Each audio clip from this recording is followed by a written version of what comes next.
Road શોના દ્રશ્યો આપ જોઈ રહ્યા છો। દેશભક્તિના રંગે લોકો રંગાયેલા છે। તો દ્રશ્યો આપ જોઈ રહ્યા છો કે મહાત્મા મંદિરની અંદર વડાપ્રધાન પહોંચી ચૂક્યા છે। 5536 કરોડના વિકાસ કાર્યોનું લોકાર્પણ અને ખાતમુહૂર્ત થવા જઈ રહ્યું છે। તો પીએમજય યોજના હેઠળ 1006 કરોડના 22,000થી વધુ રહેણાંક એકમોનું લોકાર્પણ થશે। આ સાથે બાયોડાયવર્સિટી પાર્કનું લોકાર્પણ છે। તો અમદાવાદના 1000 કરોડના રિવરફ્રન્ટ ફેઝ 3 સહિત 1347 કરોડના પ્રોજેક્ટ્સનું પણ ખાતમુહૂર્ત છે। માર્ગ અને મકાન વિભાગ હેઠળ ₹170 કરોડના પ્રોજેક્ટ્સનું લોકાર્પણ।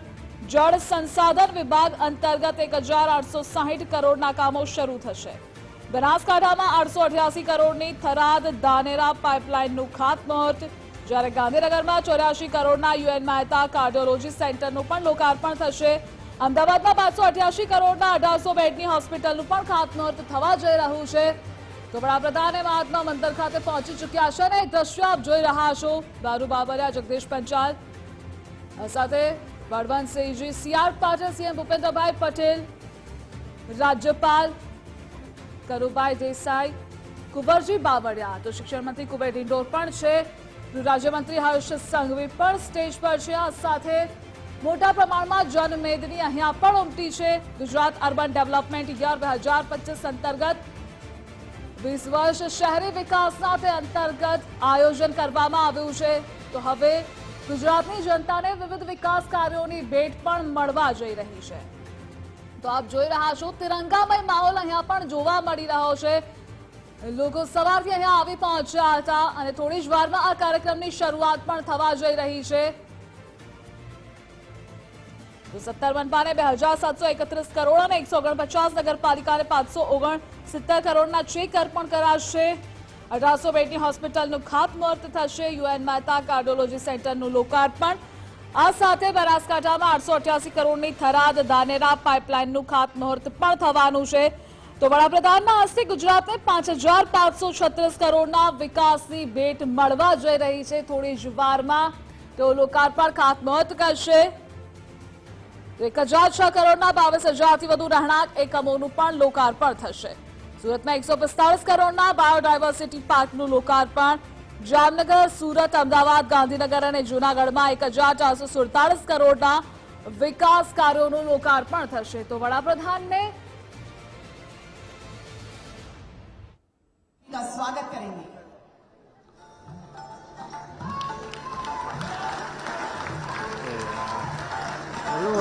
माननीय केंद्रीय ऊर्जा, आवासन एवं शहरी कार्य मंत्री श्री मनोहर लाल जी शॉल से माननीय प्रधानमंत्री जी का स्वागत करेंगे।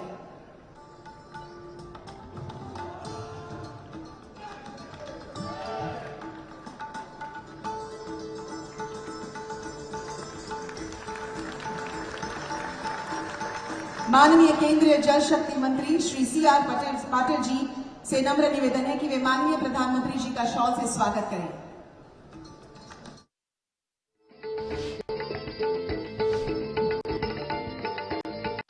माननीय केंद्रीय जल शक्ति मंत्री श्री सीआर पाटिल जी से नम्र निवेदन है कि वे माननीय प्रधानमंत्री जी का शॉल से स्वागत करें।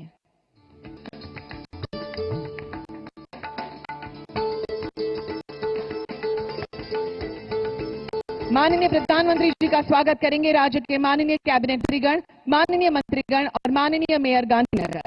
ट्री ऑफ लाइफ समग्र मानव जातनी समृद्धि, ज्ञान અને એકતાનું પ્રતીક છે।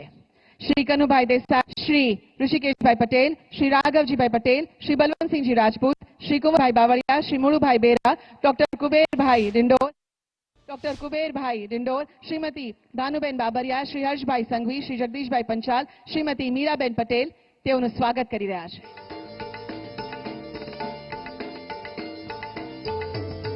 अब आमंत्रित करते हैं भाजपा के स्थानीय पदाधिकारीगण कि वे माननीय प्रधानमंत्री जी का ब्रह्मोस के प्रतिकृति से स्वागत करें। भारतीय सेना शक्ति और आत्मनिर्भर रक्षा क्षमताओं का गौरव ब्रह्मोस से माननीय प्रधानमंत्री जी का स्वागत हो रहा है।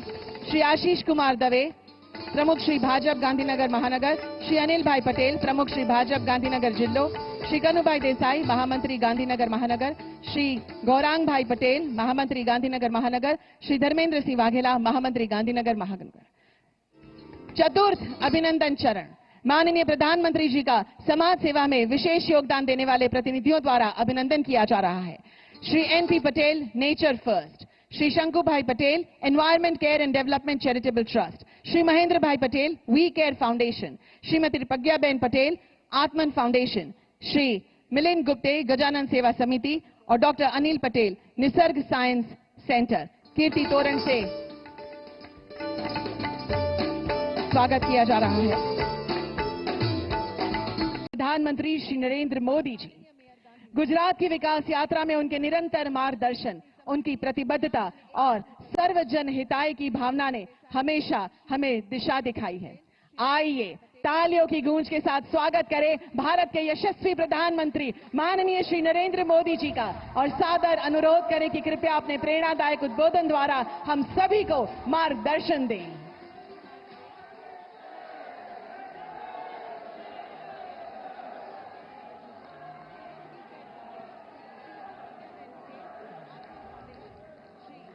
भारत माता की, भारत माता की। કેમાં તિરંગા બધા નીચે આવી ગયા? भारत माता की, भारत माता की, भारत माता की। मंच पर विराजमान गुजरात के गवर्नर आचार्य देवव्रत जी, यहां के लोकप्रिय मुख्यमंत्री श्रीमान भूपेंद्र भाई पटेल, केंद्र में मंत्रिमंडल के मेरे सहयोगी मनोहर लाल जी, सी.आर. पाटिल जी, गुजरात सरकार के अन्य मंत्रीगण, सांसदगण, विधायकगण और गुजरात के कोने कोने से यहां उपस्थित मेरे प्यारे भाई और बहनों,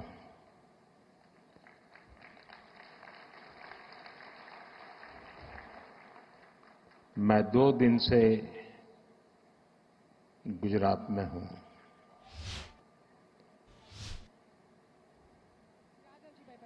कल मुझे वडोदरा, दाहोद, भूज, अहमदाबाद और आज सुबह सुबह गांधीनगर, मैं जहां जहां गया ऐसा लग रहा है देशभक्ति का ज्वार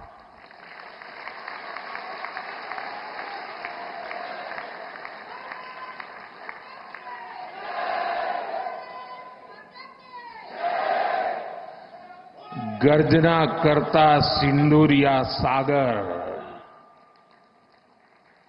सिंदूरिया सागर की गर्जना और लहराता तिरंगा जन मन के हृदय में मातृभूमि के प्रति अपार प्रेम, एक ऐसा नजारा था, एक ऐसा दृश्य था। और ये सिर्फ गुजरात में नहीं, हिंदुस्तान के कोने कोने में है।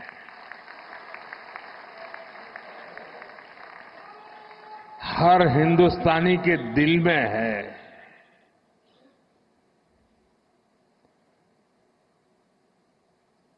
शरीर कितना ही स्वस्थ क्यों न हो, लेकिन अगर एक कांटा चुभता है तो पूरा शरीर परेशान रहता है। अब हमने तय कर लिया है उस कांटे को निकाल के रहेंगे।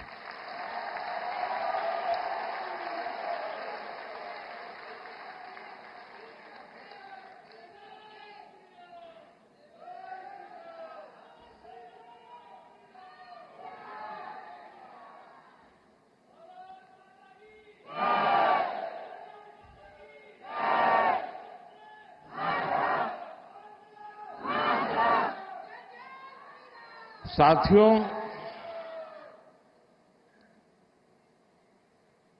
(1947) में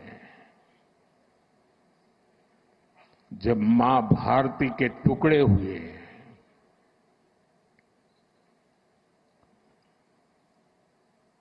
कटनी चाहिए थी तो जंजीरें, लेकिन काट दी गई भुजाएं। देश के 3 टुकड़े कर दिए गए।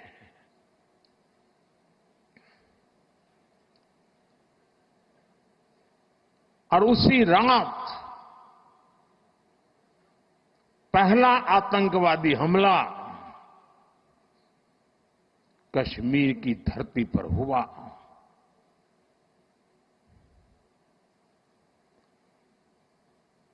मां भारती का एक हिस्सा आतंकवादियों के बलबूते पर, मुजाहिदों के नाम पर पाकिस्तान ने हड़प ले लिया।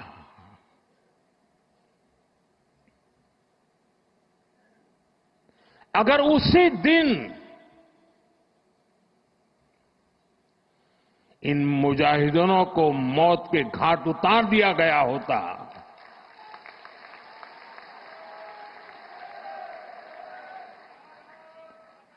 और सरदार पटेल की इच्छा थी कि पीओके वापस नहीं आता है तब तक सेना रुकनी नहीं चाहिए, लेकिन सरदार साहब की बात मानी नहीं गई और ये मुजाहिदीन जो लहू चख गए थे, वो सिलसिला 75 साल से चला है। पहलगाम में भी उसी का विकृत रूप था। 75 साल तक हम झेलते रहे और पाकिस्तान के साथ जब युद्ध का नौबत आई, तीनों बार भारत की सैन्य शक्ति ने पाकिस्तान को धूल चटा दी।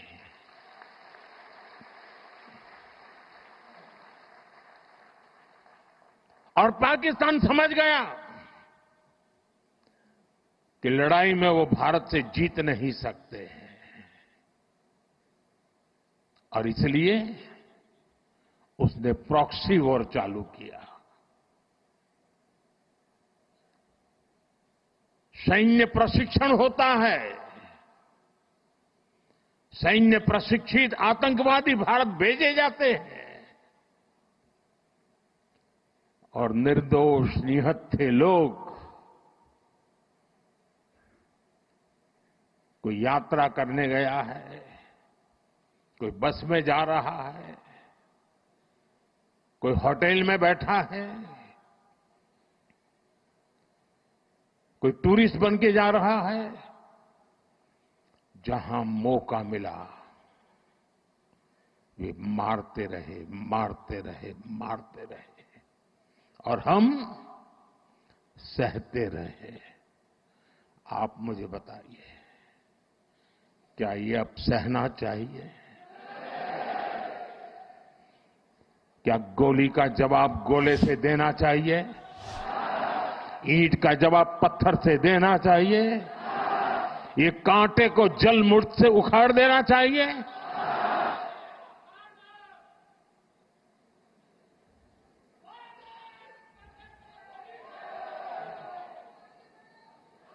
साथियों, ये देश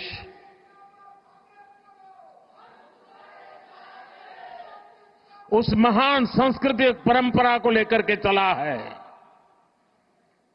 वसुधैव कुटुंबकम। ये हमारे संस्कार है, ये हमारा चरित्र है, सदियों से हमने इसे जिया है। हम पूरे विश्व को एक परिवार मानते हैं। हम अपने पड़ोसियों का भी सुख चाहते हैं, वे भी सुख चैन से जिए, हमें भी सुख चैन से जीने दे।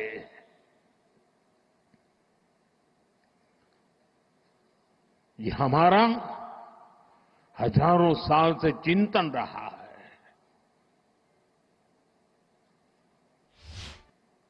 लेकिन जब बार बार हमारे सामर्थ्य को ललकारा जाए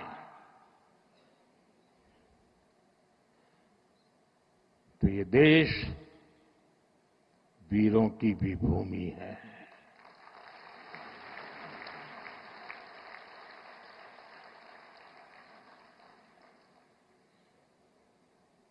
आज तक जिसे हमें प्रॉक्सी वॉर कहते थे,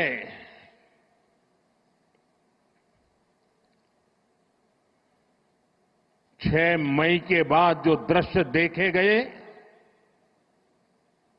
उसके बाद हम इसे प्रॉक्सी वॉर कहने की गलती नहीं कर सकते हैं। और इसका कारण है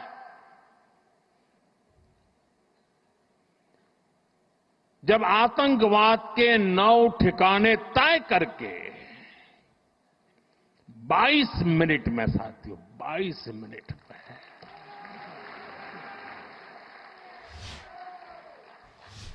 उनको ध्वस्त कर दिया। और इस बार तो सब कैमरा के सामने की सारी व्यवस्था रखी थी ताकि हमारे घर में कोई सबूत न मांगे। अब हमें सबूत नहीं देना पड़ रहा है, वो ऊपर वाला दे रहा है।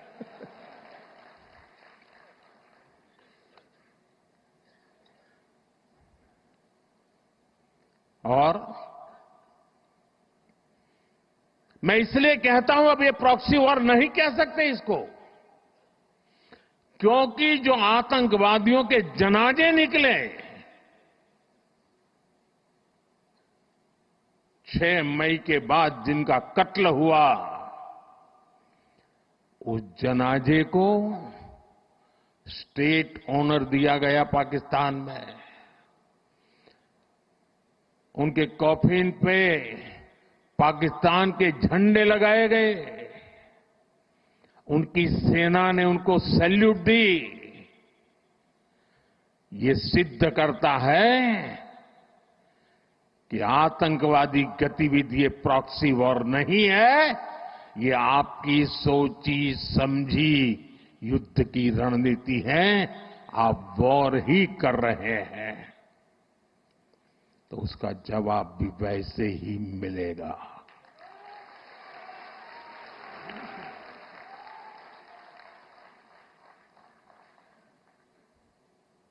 हम अपने काम में लगे थे, प्रगति के राह पे चले थे।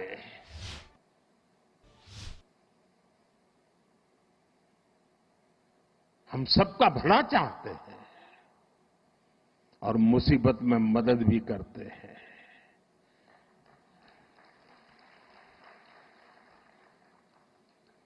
लेकिन बदले में खून की नदियां बहती है।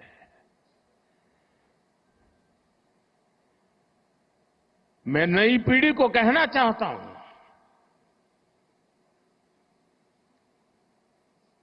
देश को कैसे बर्बाद किया गया है।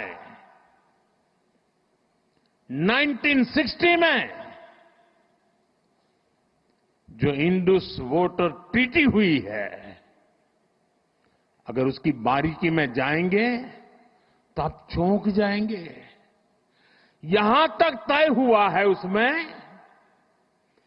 कि जो जम्मू कश्मीर की अन्य नदियों पर डैम बने हैं, उन डैम का सफाई का काम नहीं किया जाएगा, डिसिल्टिंग नहीं किया जाएगा, सफाई के लिए जो नीचे की तरफ गेट है वो नहीं खोले जाएंगे। 60 साल तक ये गेट नहीं खोले गए और जिसमें 100% पानी भरना चाहिए था, धीरे धीरे इसकी कैपेसिटी कम हो गई, 2%, 3% रह गया। क्या मेरे देशवासियों को पानी पर अधिकार नहीं है क्या?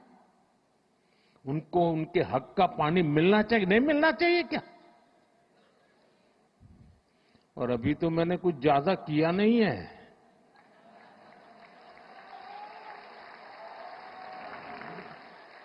अभी तो हमने कहा है कि हमने इसको एबेंस में रखा है, वहां पसीना छूट रहा है। और हमने डैम थोड़े खोल करके सफाई शुरू की।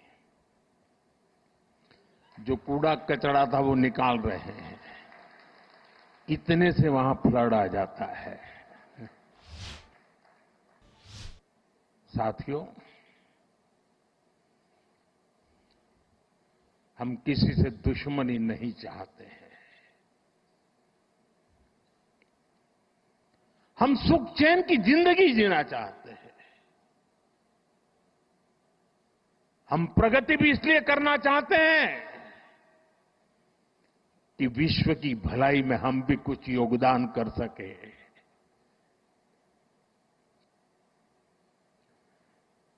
और इसीलिए हम एक निष्ठ भाव से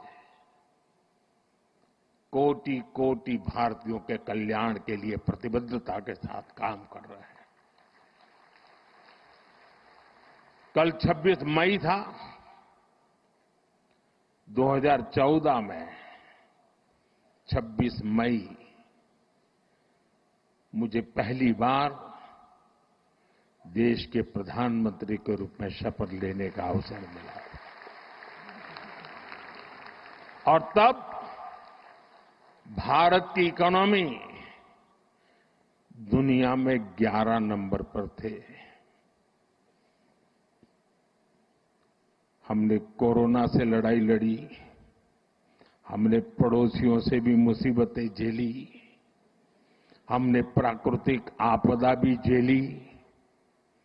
इन सब के बावजूद भी इतने कम समय में हम 11 नंबर की इकोनॉमी से 4 नंबर की इकोनॉमी पहुंच गए।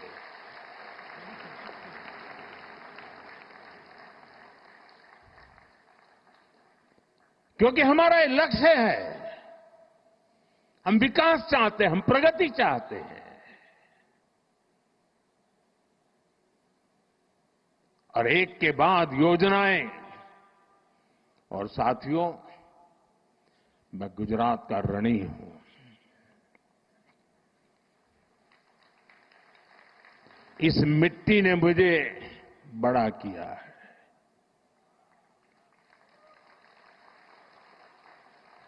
यहां से मुझे जो शिक्षा मिली, दीक्षा मिली, यहां से जो मैं आप सबके बीच रह करके सीख पाया, जो मंत्र आपने मुझे दिए, जो सपने आपने मेरे में संजोए,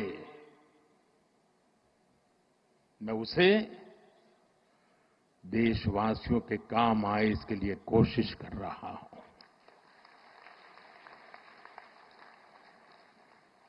मुझे खुशी है कि आज गुजरात सरकार ने शहरी विकास वर्ष 2005 में इस कार्यक्रम को किया था, 20 वर्ष मनाने का।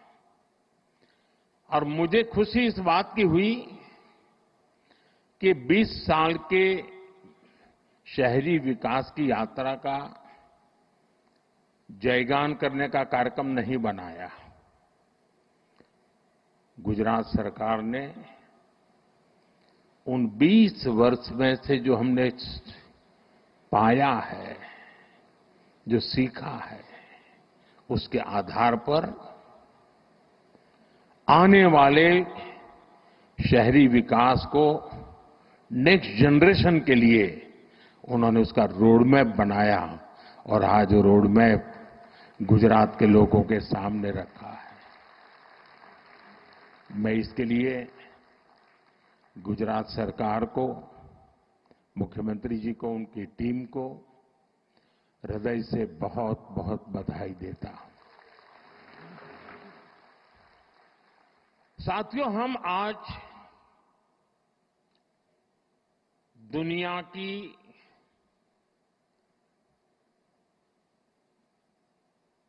चौथी इकोनॉमी बने हैं। किसी को भी संतोष होगा कि अब जापान को भी पीछे छोड़ करके हम आगे निकल गए। और मुझे याद है, हम जब 6 से 5 बने थे तब देश में और ही उमंग था, बड़ा उत्साह था, खास करके नौजवानों में। और उसका कारण यह था कि 250 साल तक जिन्होंने हम पर राज किया था ना, उस यूके को पीछे छोड़ करके हम 5 बने थे। लेकिन अब 4 बनने का आनंद जितना होना चाहिए उससे ज्यादा 3 कब बनोगे इसका दबाव बढ़ रहा है। अब देश इंतजार करने को तैयार नहीं है, और अगर कोई ने इंतजार करने के लिए कहा तो पीछे से नारा आता है, मोदी है तो मुमकिन है।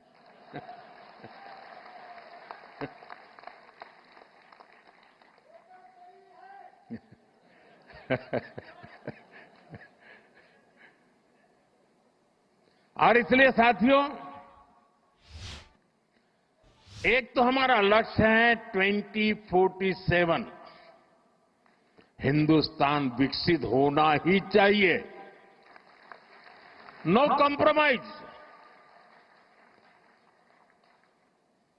आजादी के 100 साल हम ऐसे ही नहीं बिताएंगे।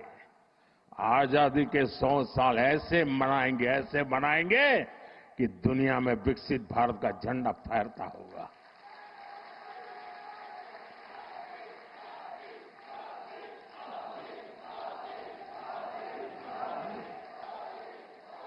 अब कल्पना कीजिए, 1920, 25, 30, 40, 42 उस कालखंड में चाहे भगत सिंह हो, सुखदेव हो, राजगुरु हो, नेताजी सुभाष बाबू हो, वीर सावरकर हो, श्यामजी कृष्ण वर्मा हो, महात्मा गांधी हो, सरदार पटेल हो, इन सब ने जो भाव पैदा किया था और देश के जन मन में आजादी की ललक न होती, आजादी के लिए जीने मरने की प्रतिबद्धता न होती, आजादी के लिए सहन करने की इच्छा शक्ति न होती, तो शायद 1947 में आजादी नहीं मिलती। ये इसलिए मिली कि उस समय जो 25-30 करोड़ आबादी थी, वे बलिदान के लिए तैयार हो चुकी थी। अगर 25-30 करोड़ लोग संकल्पबद्ध होकर के 20 साल 25 साल के भीतर अंग्रेजों को यहां से निकाल सकते हैं, तो आने वाले 25 साल में 140 करोड़ लोग विकसित भारत बना भी सकते हैं दोस्तों।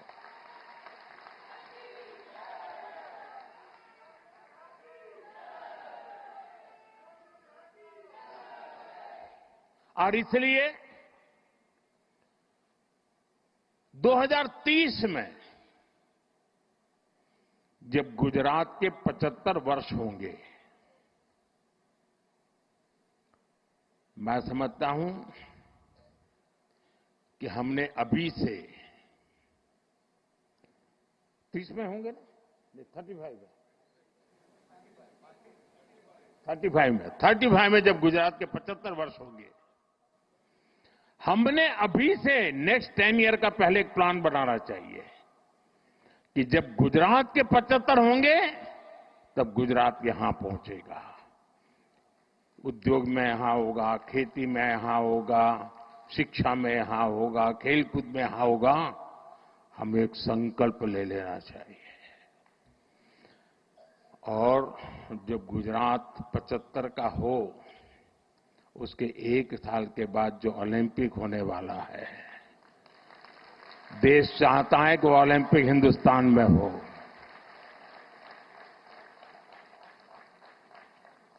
और इसलिए साथियों, जिस प्रकार से हमारा ये एक लक्ष्य है कि हम जब गुजरात के 75 साल हो जाए, और आप देखिए जब गुजरात बना उस समय के अखबार निकाल दीजिए, उस समय की चर्चाएं निकालिए।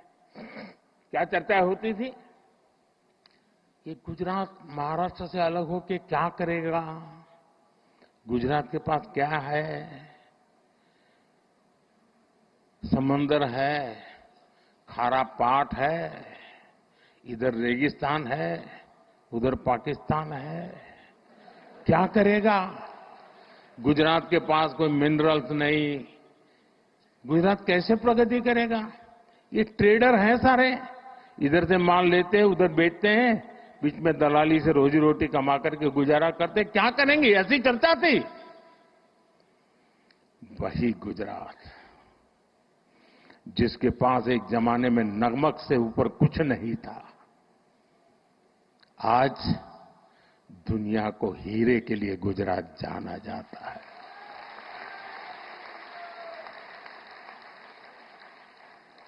कहां नमक, कहां हीरे, ये यात्रा हमने काटी है। और इसके पीछे सुविचारित रूप से प्रयास हुआ है, योजनाबद्ध तरीके से कदम उठाए हैं। हमारे यहां आमतौर पर गवर्नेंस के मॉडल की चर्चा होती है कि सरकार में साइलोज, ये सबसे बड़ा संकट है। एक डिपार्टमेंट दूसरे से बात नहीं करता है, एक टेबल वाला दूसरे टेबल वाले से बात नहीं करता है, ऐसी चर्चा होती है। कुछ मात्रा में सही भी होगा, लेकिन उसका कोई सॉल्यूशन है क्या? मैं आज आपको बैकग्राउंड बताता हूं। ये शहरी विकास वर्ष अकेला नहीं, हमने उस समय हर वर्ष को किसी न किसी एक विशेष काम के लिए डेडिकेट करते थे। जैसे 2005 में शहरी विकास वर्ष मना गया। एक साल ऐसा था जब हमने कन्या शिक्षा के लिए डेडिकेट किया था। एक वर्ष ऐसा था जो हमने पूरा टूरिज्म के लिए डेडिकेट किया था। इसका मतलब ये नहीं कि बाकी सब काम बंद करते थे, लेकिन सरकार के सभी विभागों को उस वर्ष अगर फॉरेस्ट डिपार्टमेंट है तो उसको भी अर्बन डेवलपमेंट में वो कंट्रीब्यूट क्या कर सकता है, हेल्थ विभाग है तो अर्बन डेवलपमेंट ईयर में कंट्रीब्यूट क्या कर सकता है, जल संरक्षण मंत्रालय है तो वो अर्बन डेवलपमेंट में क्या कंट्रीब्यूट कर सकता है, टूरिज्म डिपार्टमेंट है तो वो अर्बन डेवलपमेंट में क्या कंट्रीब्यूट कर सकता है। यानी एक प्रकार से whole of the government approach, इस भूमिका से ये वर्ष मना। और आपको याद होगा जब हमने टूरिज्म ईयर बनाया तो पूरे राज्य में, उसके पहले गुजरात में टूरिज्म की कल्पना ही कोई नहीं कर सकता, विशेष प्रयास किया गया। उसी समय एड कैंपेन चलाया, कुछ दिन को गुजारो गुजरात में, एक एक चीज उसमें से निकली।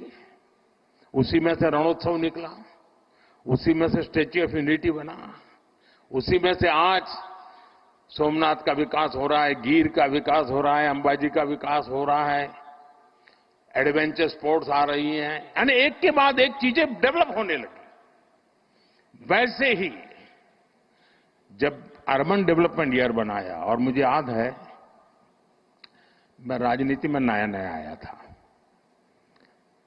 और कुछ समय के बाद हम अहमदाबाद म्युनिसिपल कॉरपोरेशन सबसे पहले जीते। तब तक हमारे पास एक राजकोट म्युनिसिपैलिटी हुआ करती थी, तब वो कॉरपोरेशन नहीं थी। और हमारे एक प्रहलाद भाई पटेल थे, पार्टी के बड़े वरिष्ठ नेता थे, बहुत ही इनोवेटिव थे, नई नई चीजें सोचना उनका स्वभाव था। मैं नया राजनीति में आया था तो प्रहलाद भाई एक दिन आए मिलने के लिए, उन्होंने कहा ये हमें जरा, उस समय चिमन भाई पटेल की सरकार थी, तो हमने चिमन भाई और भाजपा के लोग छोटे पार्टनर थे, तो हमने चिमन भाई को मिलकर के समझाना चाहिए कि ये जो लाल बस अहमदाबाद की है उसको जरा अहमदाबाद के बाहर जाने दिया जाए। तो उन्होंने मुझे समझाया। फिर मैं और प्रहलाद भाई चिमन भाई को मिलने गए। हमने बहुत माथापच्ची की।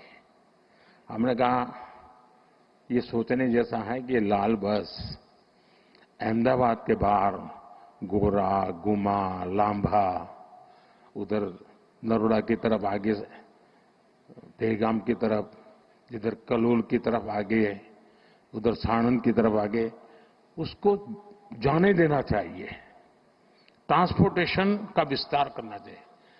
तो सरकार के जैसे सचिवों का स्वभाव रहता है, यहां बैठे हैं सारे, उस समय वाले तो रिटायर हो गए। एक बार एक कांग्रेसी नेता को पूछा गया था कि देश की समस्याओं का समाधान करना है तो 2 वाक्य में बताइए।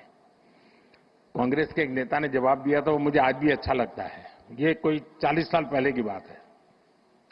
उन्होंने कहा देश में 2 चीजें होनी चाहिए। एक, पॉलिटिशियंस ना कहना सीखे और ब्यूरोक्रेट हाँ कहना सीखे। तो मुझे सारी समझ होगा, पॉलिटिशियन किसी को ढा नहीं कहता और ब्यूरोक्रेट किसी को हाँ नहीं कहता।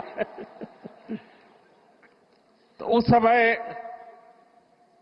चिमन भाई के पास गए तो उन्होंने पूछा सबसे, हम दोबारा गए, तीसरी बार गए, नहीं एसटी को नुकसान हो जाएगा, एसटी को कमाई बंद हो जाएगी, एसटी बंद पड़ जाएगी, एसटी घाटे में चल रही है, लाल बस वहां नहीं भेज सकते, मगर बहुत दिन चला। 3-4 महीने तक हमारी माथापच्ची चली। खैर हमारा दबाव इतना था कि आखिर लाल बस को लांबा, गोरा, गुमा ऐसा एक्सटेंशन मिला। उसका परिणाम है कि अहमदाबाद का विस्तार तेजी से उधर साणंद की तरफ हुआ, इधर दहगाम की तरफ हुआ, उधर कलोल की तरफ हुआ, उधर अहमदाबाद की तरफ हुआ। तो अहमदाबाद पर जो प्रेशर एकदम तेजी से बढ़ने वाला था, उसमें तेजी आए, बच गए। छोटी सी बात थी। तब जाकर के, मैं तो उस समय राजनीति में नया था, मुझे कोई ज्यादा इन चीजों को मैं जानता भी नहीं था, लेकिन तब समझ में आता था कि हम तत्कालीन लाभ से ऊपर उठ करके सचमुच में राज्य की और राज्य के लोगों की भलाई के लिए हिम्मत के साथ, लंबी सोच के साथ चलेंगे तो बहुत लाभ होगा। और मुझे याद है जब अर्बन डेवलपमेंट ईयर मनाया तो पहला काम आया ये एंक्रोचमेंट हटाने का। अब जब एंक्रोचमेंट हटाने की बात आती तो सबसे पहले रुकावट बनता है पॉलिटिकल आदमी, किसी भी दल का, वो आके खड़ा हो जाता है, तो उसका लगता है मेरे वोटर है, तुम तोड़ रहे हो। और अफसर लोग भी बड़े चतुर होते हैं, जब उनको कहते हैं कि ये सब तोड़ना है तो पहले जाकर को हनुमान जी का मंदिर तोड़ते हैं। तो ऐसा तूफान खड़ा हो जाता है कि कोई भी पॉलिटिशियन डर जाता है, उसको लगता है ये हनुमान जी का मंदिर तोड़ दिया। वाहो, हमने बड़ी हिम्मत दिखाई। उस समय हमारे आईके शायद अर्बन मिनिस्टर थे, और उसका परिणाम ये आया कि रास्ते चौड़े होने लगे, तो जिसका 2 फुट 4 फुट कटता था वो चिल्लाता था, लेकिन पूरा शहर खुश हो जाता था। इसमें एक स्थिति ऐसी बनी, बड़ी इंटरेस्टिंग है। अब मैंने तो 2005 अर्बन डेवलपमेंट ईयर घोषित कर दिया। उसके लिए कोई 80-90 पॉइंट निकाले थे, बड़े इंटरेस्टिंग पॉइंट है। तो पार्टी से ऐसी मेरी बात हुई थी कि भाई ऐसा एक अर्बन डेवलपमेंट ईयर होगा, जरा सफाई वगैरह के कामों में सबको जुड़ना पड़ेगा सब। लेकिन जब ये तोड़ना शुरू हुआ तो मेरी पार्टी के लोग आए, ये बड़ा सीक्रेट बता रहा हूं मैं। उन्होंने कहा साहब ये 2005 में तो अर्बन बॉडी की चुनाव है, हमारी हालत खराब हो जाएगी। ये सब चारों तरफ तोड़फोड़ चल रही है। मैंने कहा यार भाई ये तो मेरे ध्यान में नहीं रहा, और सचमुच में मेरे ध्यान में वो चुनाव था ही नहीं। अब मैंने कार्यक्रम बना दिया। अब साहब मेरा भी एक स्वभाव है,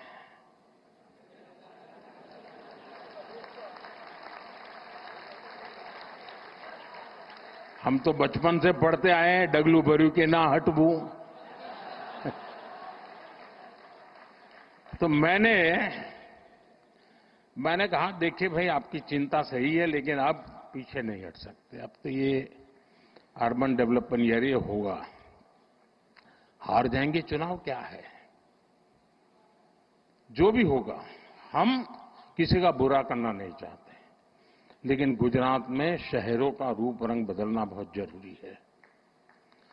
साथियों, हम लोग लगे रहे, काफी विरोध भी हुआ, काफी आंदोलन हुए, बहुत परेशानी हुई। यहां मीडिया वालों को भी बड़ा मजा आ गया कि मोदी अब शिकार आ गया हाथ में, तो वो भी बड़ी तुरी ताकत से लग गए थे। और उसके बाद जब चुनाव हुआ, देखिए मैं राजनेताओं को कहता हूं, मैं देश भर के राजनेता मुझे सुनते हैं तो देखना कहना था, अगर आपने सदनिष्ठा से ईमानदारी से लोगों की भलाई के लिए निर्णय करते हैं, तत्कालीन भले बुरा लगे लोग साथ चलते हैं। और उस समय जो चुनाव हुआ 90% विक्ट्री बीजेपी की हुई थी, 90%। यानी लोग जो मानते हैं कि जनता ये नहीं जा, और मुझे याद है अभी ये जो यहां अटल ब्रिज बना है ना, तो मुझे ये साबरमती रिवर फ्रंट पे, तो पता नहीं क्यों मुझे उद्घाटन के लिए बुलाया था। कई कार्यक्रम थे तो मैंने कहा चलो भी हम भी देखने जाते, तो मैं जरा वो अटल ब्रिज पर टहलने गया, तो वहां मैंने देखा कुछ लोगों ने पान की पिचकारियां लगाई थी। अभी तो उद्घाटन होना था, लेकिन कार्यक्रम हो गया था।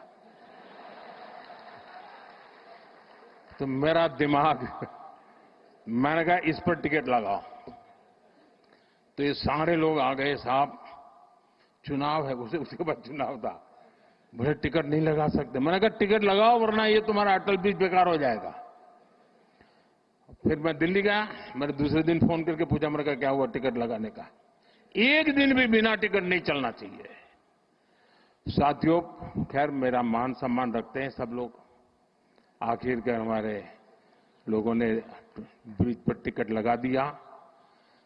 आज टिकट भी हुआ, चुनाव भी जीते दोस्तों, और वो अटल ब्रिज चल रहा है। मैंने कांकरिया का पुनर्निर्माण का कार्यक्रम लिया, उसको टिकट लगाया, तो कांग्रेस ने बड़ा आंदोलन किया, कोर्ट में चले गए। लेकिन वो छोटा सा प्रयास पूरे कांकरिया को बचा के रखा हुआ है, और आज समाज का हर वर्ग बड़े सुख चैन से वहां जाता है। कभी कभी राजनेताओं को बहुत छोटी चीजें डर जाते हैं। समाज विरोधी नहीं होता है, उसको समझाना होता है, वो सहयोग करता है और अच्छे परिणाम भी मिलते हैं।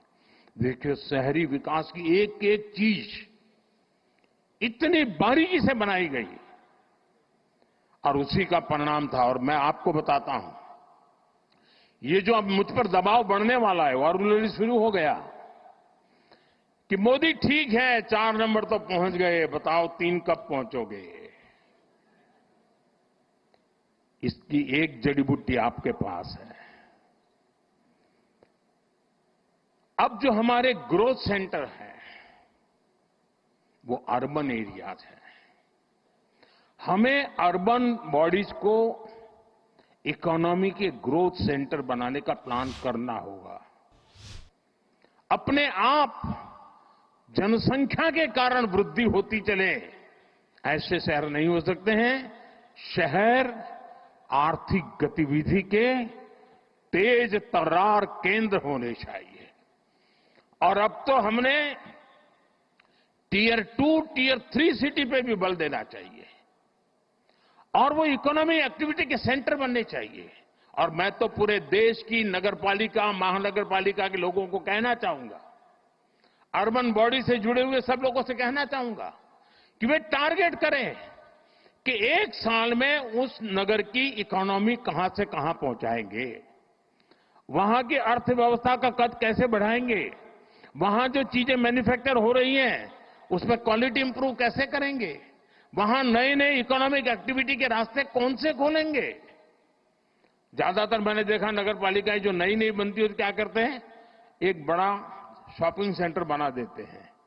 पॉलिटिशियनों को भी जरा सूट करता है, वो 30-40 दुकानें बना देंगी और 10 साल तक लेने वाला नहीं आता है। इतने से काम नहीं चलेगा। स्टडी करके और खास करके जो एग्रो प्रोडक्ट है, मैं तो टियर 2 टियर 3 सिटी के लिए कहूंगा, जो किसान पैदावार करता है उसका वैल्यू एडिशन, ये इन नगर पालिकाओं में शुरू हो। आसपास से खेती की चीजें आए, उसमें से कुछ वैल्यू एडिशन हो, गांव का भी भला होगा, शहर का भी भला होगा।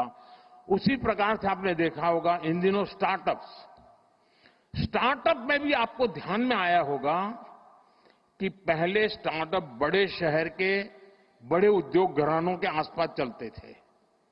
आज देश में करीब 2 लाख स्टार्टअप है और ज्यादातर टियर 2 टियर 3 सिटी में है। और इसमें भी गर्व की बात है कि उसमें काफी नेतृत्व हमारी बेटियों के पास है, बेटियों के पास है। स्टार्टअप की लीडरशिप बेटियों के हाथ में है। ये एक बहुत बड़ी क्रांति की संभावनाओं को जन्म देता है। और इसलिए मैं चाहूंगा कि अर्बन डेवलपमेंट ईयर के जब 20 साल मना रहे हैं और एक सफल प्रयोग को हम याद करके आगे की दिशा तय करते हैं, तब